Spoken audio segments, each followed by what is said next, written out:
Hi everyone and welcome back to a new video. We continue with the controller design, and specifically we will do that using root locus method. And this is our example 7, and we continue with the second example about the lag controller design, and we will work out it using the calculation step by step, and we will simulate our calculations using MATLAB. So let's look at our example, what we have, and we will discuss the situation in more detail. So what we have is the following situation. We have the controller in cascade with our plant, and there's a unit gain feedback configuration. This is the configuration we will have for this example. We have the plant, which is shown here. There's a second order system, 3 over s times s plus 12. There's a pole at the origin and also at minus 12. The controller, lag controller, is given by this expression. We have 3 parameters, the gain of the controller and also the 0 in the pole. So we will use these transfer function to determine the 3 parameters. So what are the design specifications for this example? We have an overshoot specification of less than 0.14, that means 14%, and the state error for ramp input must be reduced to 22 times compared to the P controller system. So let me go in more detail about this specification, because ramp input is different than a step input. Ramp input is a linear increase in input, which is actually a measure for velocity, so it's also called the velocity input. And the error what we are talking about here, steady-state error, is actually the velocity error. So the designation in a different form, compact form, is the error of the velocity for the lag controller must be 1 over 22, so 22 times less than the velocity error for the proportional controlled system. That's actually what the mean of this statement. So how do we start? What is the solution? Step 1 is, of course, go toward our design point. So determine the design point. Now, if we start with our overshoot, which is given as 0.14, we use the formula again for our damping ratio, which is shown here. We substitute the value of MP, and you will get 0.53 for our damping ratio, zeta. Now, we also need the real part and imaginary part, of course, to determine the design point. For the real part, I can use the controller, the plant itself, because the settling time is also really necessary to make some unique determination of the real part of our design point. So what I do in this case, practically, I say sigma d is the real part of our design point, is actually the average of the 2 poles of our plant, which is at 0 and minus 12. So 0 and minus 12 will be the 2 poles, and I will average them and I will get minus 6. This is our real part of the design point. The imaginary part, omega d, will be calculated using geometry, and it will be sigma d, absolute value of that one, times tangent of arc cosine of the zeta. So you will calculate first the arc cosine of the damping ratio, which is just this one, and then tangent of that value, and you will then multiply it by 6, because the absolute value of minus 6 is 6. So if you will do the math, you will get very close to 9.6. Now, from these 2 values of sigma d and omega d, you will again have the close to poles that can be, of course, written in this form. Now, if I substitute them, you will get minus 6 plus or minus j 9.6. These are the 2 dominant poles that are assumed that will determine the dynamics of our system. Now, for the design point, we will take one of these poles, and I will take the one with the positive imaginary part, which is in my case minus 6 plus j 9.6, and I will designate as Q1. So Q1 is my design point. Now, if I look at the graph here, the diagram, I have the pole at the origin, which is the plant pole, and also pole at the minus 2, again the plant pole, and this is our design point, so Q1. Q1 has a minus 6 as a real value and 9.6 as the imaginary value. And what I will do later on is I will see what the contribution is of this pole, and also the pole and the 0 for this design point for our specification. So we will see that later on in the next steps. So let's look at our next steps. What we do first is look at the situation when we have the P control system, because that's actually your reference. So we just assume that the controller is just a K, so there is no any dynamics in it.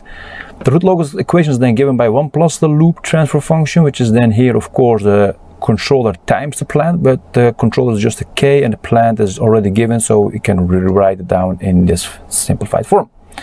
If I now substitute the loop transfer function in this expression, then we have the following situation. Now, if I rewrite it down, so the 1 here placed to the right hand side of this equation, and then isolate the k of this controller, then I have this expression. I will need to evaluate this k at the design point. That's actually my next step. And design point was determined as -6 plus j 9.6. That means then evaluate the k at that value. So that actually means just substitute for s where you see s, q1.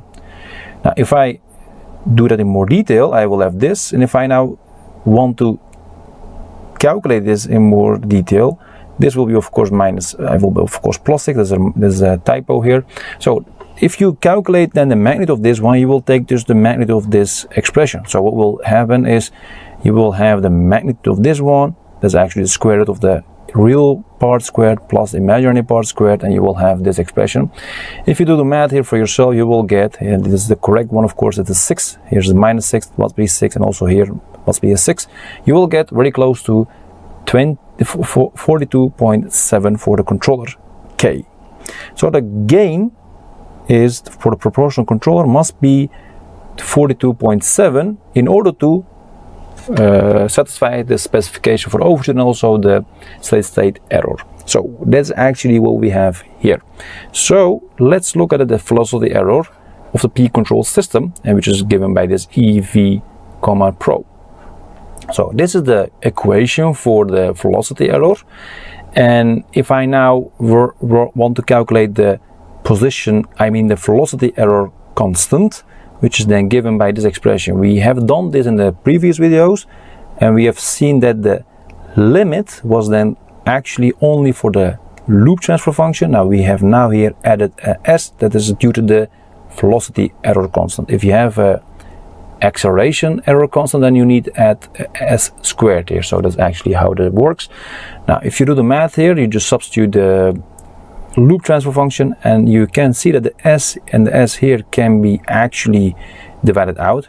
Just first insert your value of k and divide out actually the s1, s here and s in the denominator, and then substitute for s is equal to 0. You will get very close to 10.7, which is now the velocity error constant for the proportional controlled system.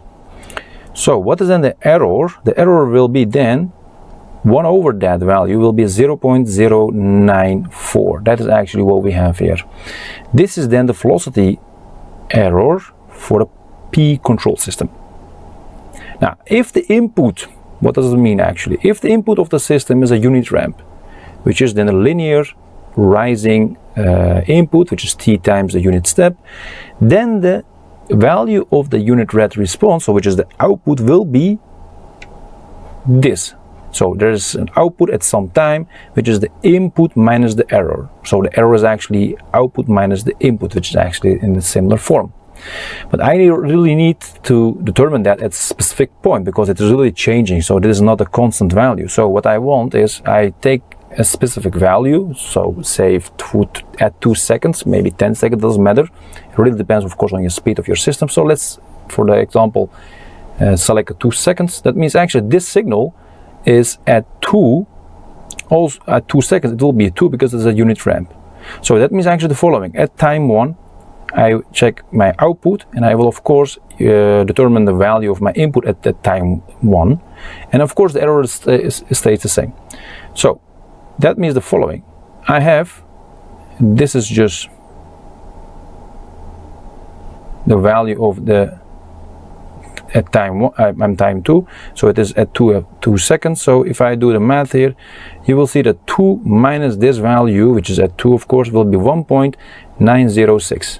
This is my final value, or my value I should say, at time equals to 2 seconds, and that is the final value, or the value actually at that moment. So output at t1 is equal to seconds for this P control system.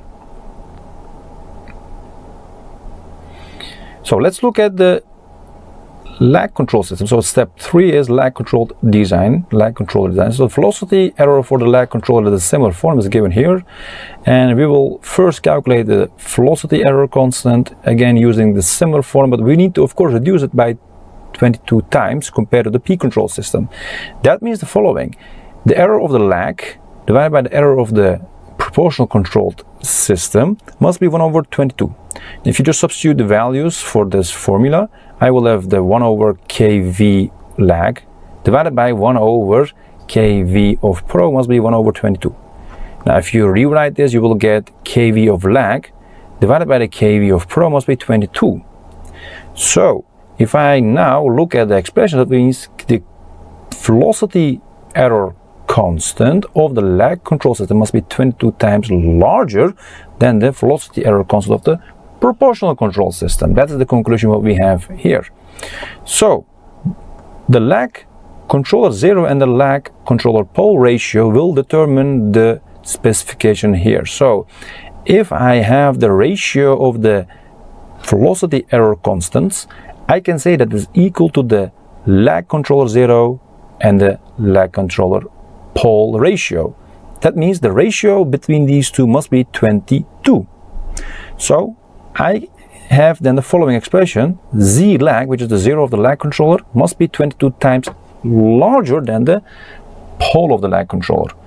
So what you can do, you can select the lag controller, just the value here, for example at minus 0.001, and then calculate your 0 of the lag controller by multiplying it by 22. So it will be 0.022. Of course, you can take another value here. You can say also, okay, I will want to have 0.1 or maybe 0.5.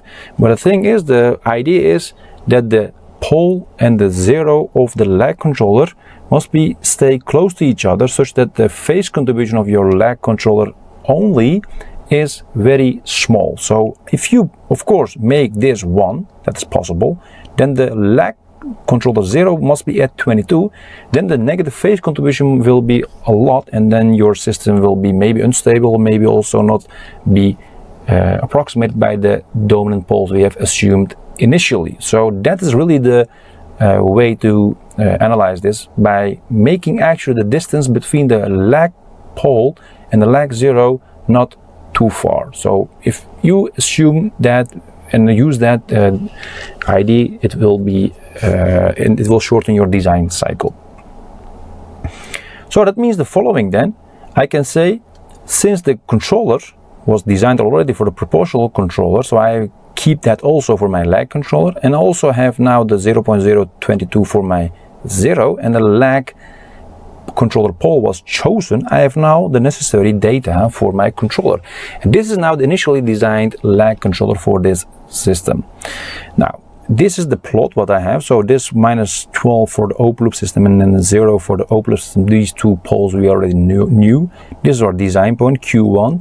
And these are now the two additions, the 0 of the lag and the pole of the lag. You can see that the pole is closer to the vertical axis than the 0, but the distance between them is actually very small. This is not to scale, it is just to give you an impression what's really happening, but the phase contribution of the pole and the 0 of the lag together, effective, is very small. We will see that shortly. Now let's check that in more detail for the velocity error of the lag control system. So let's check what's actually happening. This is the formula, we have already seen this. So if I then calculate it out, just the velocity error constant in more detail, I have done the following: just substitute in the values. I have this, and of course the S here and the S here will of course drop out. You will see I've done two things. So I have substituted actually the S, and also we divided out this S and this S in the denominator, and you will get this expression, and it will be approximately 235 for my velocity error constant for the lag controller system. So what we have is then the following: I have then 1 over that value, 235, it will be 0.00426, which is very small. So that is the velocity error of the lag control system. So if the input again to the system is a unit ramp, which is given by R of t is equal to t times the step input, which is active after t is equal to 0, then the value of the unit ramp response, which is the output, of course this the output is given by the input minus the error. Now if I evaluate at some time, again I just take 2 seconds just as an example to clarify the situation in more detail, then I can say this is the expression for the output is input minus the error. If I evaluate, of course, that at times equal to 2, I will then see that this linear expression, which is of course linear increasing line, will be of course 2 at times equal 2. That will be 2 minus that very small error will be 1.9957 will be our output at time equal to 2 seconds. And that is now the value of the output at time equals to 2 seconds. If you do it for 5 seconds here, then you will of course work it out for 5, and you will have then the value for the output at that specific time.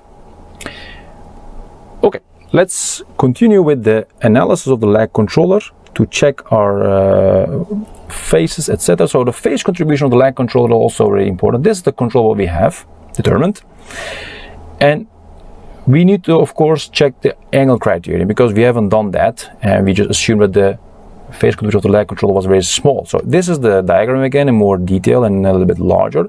Again, you see the open loop system poles at -12 and 0. You can see the phase contribution of each of them. You can see the 0 and the pole of the lag, and also the design point, and also the values for the lag 0 and lag pole. If I now look at the angle criterion, which is then here, which is given by -phi1 minus phi2 plus the phi of lag must be equal to -108 degrees, which means this is the phase contribution of the first pole at the 0 of the plant. It is the phase contribution of the pole at the -12, and this is what the lag controller must contribute in order to get this at -108 degrees. Of course, this lag, phi lag, is the z lag and also the p lag. So the phase contribution of the 0 and phase contribution of the pole of the lag is also included in here. So if I rewrite it down, again, a phi1 and a phi2 is the contribution of the two poles of the plant, and the phi lag is the difference, or the 0 lag minus the pole of the lag phase contribution. So what we have is then the following. In more detail, I have then the following. The phi1 is the phase contribution here. I can calculate that by subtracting actually this angle, this small angle, from the 180 degrees, which is the half circle, which is actually done here. So it is the height, which is 9.6, divided by the 6, actually there's a distance, and then arc tangent of that one, and the 180 degrees minus that value will be 122 for the phi1. Phi2 is a phase which is, you can already see, is a little smaller than 90 degrees, so I will use just arc tangent of the 9.6 divided by this distance will be 58 degrees. Now for the z lag, it is a similar form. I can calculate that, and again 180 degrees minus arc tangent, and then the height divided by this distance, which is of course determined by this location. And then if you do the math here, you will get very close to 122, but I will purposely set this notation in this with these digits, such that you can see what's actually happening with also the pole of the lag controller, because the pole of the lag controller in a similar form is this one, and you can see that this is almost 122. So if I now collect those values for phi1, phi2, and phi of the z lag and phi of the p lag, I have then the following situation. This is for these two first terms are for the phase contribution of the plant, and which is exactly here minus 180 degrees, and these are for the pole, for the 0 and the pole of the lag. And if you do the math here for yourself, you will get very close to minus 0.9 degrees. So maybe minus 1 degrees if you round it off. So the phase contribution of the lag controller itself only is just -1, and if you can of course ignore that error, and then we can say that this is in total very close to minus 180 degrees, and you will satisfy your angle criterion. That is very important. So the lag controller phase contribution is very small, and that is really the one of the basic ideas to set the pole and the zero very close to each other. Again, if you place the pole far to the left, of course, due to this ratio, this zero will be also shifted all the way to the left, and then you will see that the zero and the pole together will contribute a more negative value, and that will of course show that this will never be the case. So you will need some other action, maybe also a lead action, and it will cause that you need a lag lead controller. So remember that you keep these zero and the pole of your lag controller very close to each other, such that the ratio is still valid. That's of course very important. So let's look at it in more detail for the simulations. Of course, we want to verify our simulations. So first, load Locus and the unit step response of the closed system with a P controller. This is the P controller, and this is the result. Well, we see the root locus left, unit step response on the right. I can see here, these are the two dominant poles, assumed dominant poles, and the location of these dominant poles are shown here: -6 plus 9.6i, which is j, and that's exactly what we had. And damping ratio is 0.53, which is exactly also what we had. So in summary, which is what we had, and this is in agreement with our calculations. We can see from the unit step response that the overshoot is exactly 14%. That's also fine. That is exactly what we wanted, of course, not more than that one. And we can see that the final value is 1. Of course, it is for the step input. So overshoot is 40%, final value is 1, and set error is 0. Just give you a complete idea. But we of course also are interested in the ramp response. So let's look at the ramp response for the P controller. So the ramp response is shown here. So we can see that this is increasing. So it is a linear increase line. You can see it is at 0, at 0.1, it is 0.1. So the time 0.1, it is a height of 0.1. And it goes on, and for example, it's 0.7, it has a height of 0.7. That's just the input R. And the response, which is shown here in orange, so the blue is the input and response is the orange. You can see that there is some difference between them, and this distance will stay actually constant for the rest of the time. So it starts actually very small, very slow, and it tries to catch this, but it will never actually reach this value, and you will see that there is this error here, which is approximately the same for each time which you select. So if I look at, for example, at 0.8 seconds, I can see that the amplitude is 0.8 seconds for our input signal, but our response at 0.8 seconds is not 0.8 but 0.706. That means the following. So in summary, this error is then 0.094, which is just the input minus the output, which is what we have calculated. So it is in agreement with our calculations. So we need to, of course, reduce this by a factor of 22 using the lag controller. So let's look at our lag controller first design. We can see that there is a controller gain, the zero and the pole. Let's look at our root locus and our unit step response. Again, these are the assumed dominant poles. You can see that this is all still at -6 approximately and a plus 9.6i approximately. So it is very close, and the damping ratio is also 0.53. So this is really not changed. So by adding lag controller, your design point and also your damping ratios are very close to what we have with the P control design. What you see is then again the damping ratio and the design point is very close what we had. It was -6, it's now -5.99, and this was 9.6, it's now 9.59. So we're very close to what we had before. But if I look at the overshoots and all those other specifications, it's a little bit larger. So the 14.3 is actually above maximum allowed value of 14. So in fact, this is not what we wanted. So the overshoot is a little bit higher. Why is that? That is due to the actual addition of your controller zero and the pole of the lag controller.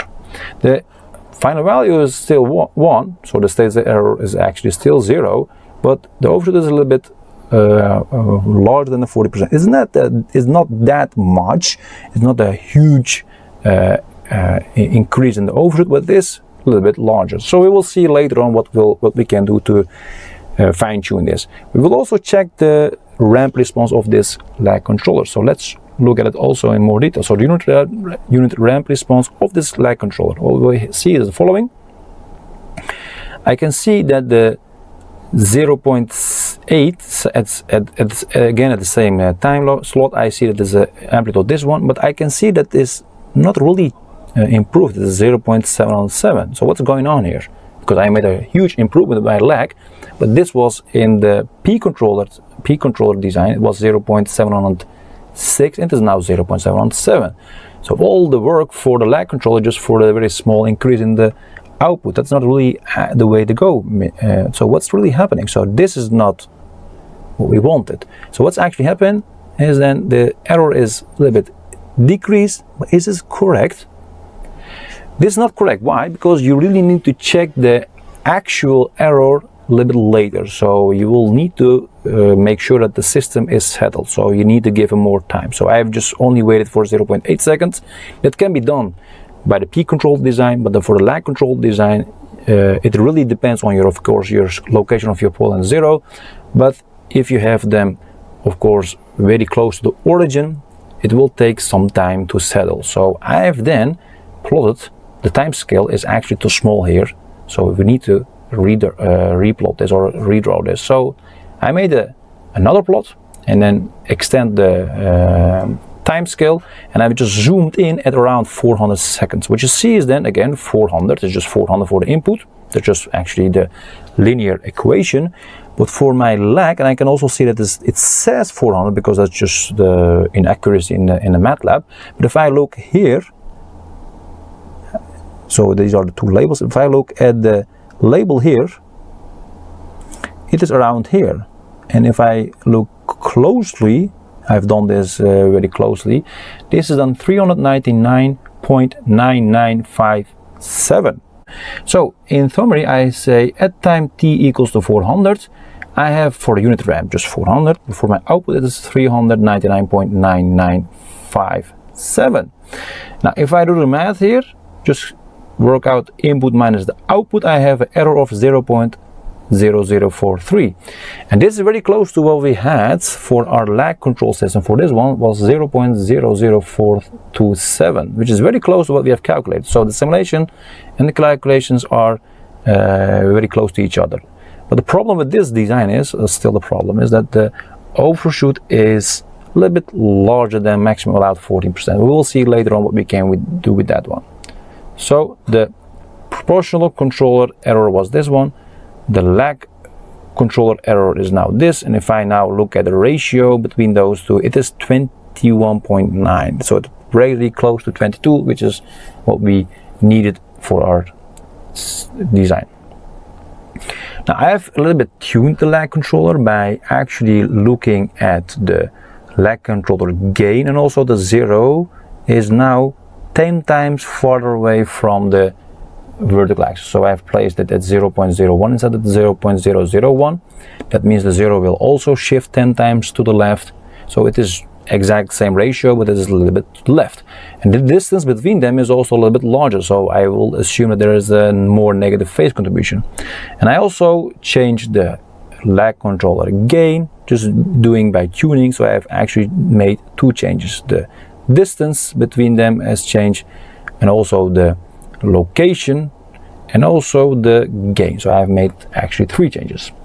So let's look at the root locus and also the unit step response. So these are the two poles which are now shown here, and I can see from the current location of this one is that it's not really -6 anymore, but -5.9, and this is changed. The imaginary part is now 5.6 J approximately. It is not anymore 9.6. So that is really a change here. And the damping ratio is 0.566. It was 0.53, so it is also a little bit increased here. Now if I look at this is the summary. If I look at my step response, it is 40%, so actually what we wanted to have, a max. And the output, that's fine, but and a final value is 1, so the steady state error is 0. So that's all fine. So the overshoot is decreased, but I have, of course, need to check again the unit ramp response. So this is fine. So let's check also the unit ramp response for this tuned version. So this is a unit ramp response. I have checked it at 80 seconds, which you see as input is 80.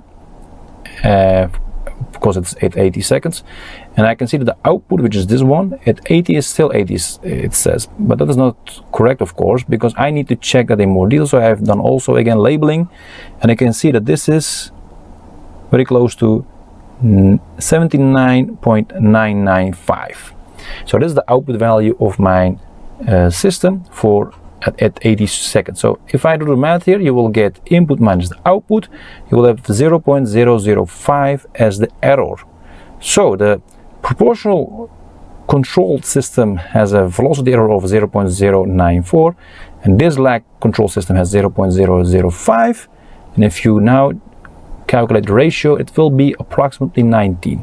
So it is not 22. It is of course close, but it is now smaller than actually what is minimum required reduction in the velocity error. So this is maybe good in the overshoot specification, but the specification for our steady state error, velocity error, is not met as good as in the first initial designed lag controller.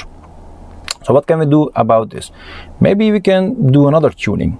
So I will now go with the lag controller 0 to 0.25. So I will just make a increase in the ratio. It was 22, I will increase it to 25. So I can then expect that the reduction in the velocity error will be larger.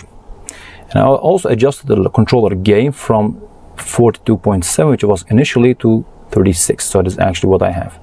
Now this is our unit step response. What you see is the overshoot is exactly 14. That's actually what I have done to come up with 40%. That's actually what I have selected, such that this is actually the gain.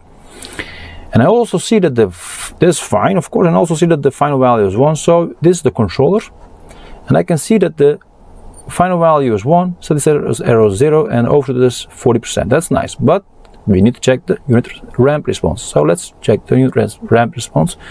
Again, at 80 is 80 for the input. For the output, it says 80, but it is of course not 80. This is not accurate. So I will again make the drawing and see how accurate this is. And this is again 79.995 actually for the output. That means the error at time equals to 80 is also 0.005 input minus the output. So if I collect the velocity errors for the proportional control system and then this lag control system, I have then the ratio of again 18.8, approximately 19. So again, lower than 22. The settling time, the overshoot is 40%, so it is better than the initial designed lag controller, but the reduction, the velocity error is not close to the 22, but is approximately 90. So what we can say in summary about what we have so far is the following. The controller, proportional controller, we have the initially designed, this is the proportional controller. This is the initially designed controller, lag controller. This is also the lag controller, but we have adjusted the location of the zeros by placing them 10 times close to the left, and also adjusted the controller gain. And we have adjusted the lag control 0 here and made it a little bit larger, such that we have more reduction, and also adjusted the gain to come up at exactly 40% for the overshoot. What you see is, in this case, this is what we have, of course, as a reference. You can see that this is a little bit larger, but the rest of the specification are met. So I have almost 22 times reduction, so velocity error reduction ratio. But if I look at this, it is 40% and 40%, but the reduction is not met. So it is approximately 19. So if I want to choose from these three designs for the lag controller, I will go for this one, actually our initial design. So I can say this is the best option between these three. Of course, you can work that out, but you will see at some point that the lag controller only will not satisfy the overshoot specification if it is too stringent. So you need to also add a lead controller in this case. So if I look at the conclusions about this table, I can see that the overshoot stays around 40% in all the designs. The rise time does not really change much if we add when we add a lag controller, so that you can see that it's 0.15, but still 0.15. It really increases here because the location of the 0 and also the gain is a little bit increasing, so it is of course a little bit less power, so it will of course take more time, but it will stay around 0.15. But we see the setting time is almost exactly the same for the P control system here and also for the lag control system. That really doesn't change, but it is increasing when you go to the other two lag controllers. That is due to their, of course, lower controller gain and also the location of the 0. So that's actually what is shown here for the two controllers, lag G lag 2 and then G lag 3. And finally, we can say that the reduction of the velocity error is best for the system with a lag controller G lag 1, which we have designed initially. We can see that it's almost 22 times smaller for the velocity error compared to this. So if you do 0.0043 divided by 0.094, you will get approximately 22, which was actually the specification. The overshoot is not really met, it is 14.3%, a little bit larger, but in this case we can live with this small error if I want to compare it, of course, with this one and that one, because the reduction here, improvement in the steady state error, velocity error, is not that much as this one. So if I look at it in total, I will choose for the initially designed lag controller. Okay, that was it for this example about the lag controller design using root locus method, and we have seen that we have worked out the exercise by looking at the steady state error for the ramp input, which is called the velocity error, and we have used the overshoot specification and also the location of the open loop poles to determine our design point. I hope this clarifies the situation even more detail for the root locus method design for the controller. Thanks again for your time and see you next time, and take care.